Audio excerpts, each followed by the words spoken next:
Hey guys, welcome back to Fast Fix, and for today's video I'm going to show you how to add a live wallpaper in Windows 11. So first go to Google Chrome and go to the search box and type right here lively wallpaper, and then click on search. Then you will find some links right here. So you just go right here on lively wallpaper by Rox Danister.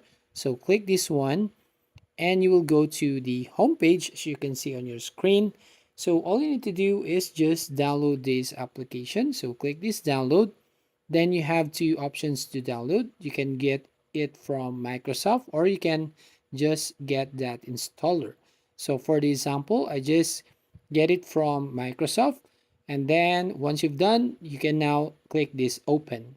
Now finally, I just opened my lovely wallpaper app, and as you can see here, all the pre-installed live wallpaper on this section right here. So you have fluids, living room, matrix rain, so you can choose whatever you want. So for example, I want this fluids, so just click this one. And as you can see right here, my background, as I pick this live wallpaper right here, it was a beautiful, it was a unique background right here.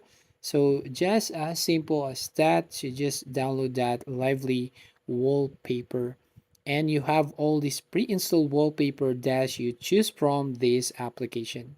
But if you don't want all of these wallpaper right here, you can click this add wallpaper and you can go right here. You have three options to add wallpaper. You can choose a file from your gallery or from your files, or you can enter URL.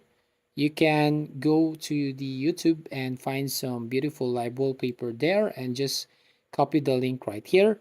Or you can go right here on advanced where you can create a dynamic wallpaper. So that's how you basically add a wallpaper right here.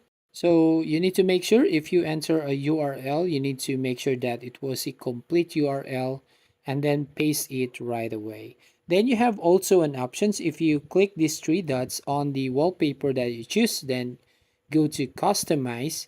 You have a options right here to change the view, change the color, change the dynamic wallpaper, change the diffusion color right here on your wallpaper, so you can adjust, you can set up whatever you want for your desktop. So that's it. If you find this helpful, please consider to like and subscribe to our channel, and please don't forget to hit the notification bell to notify you on our next video.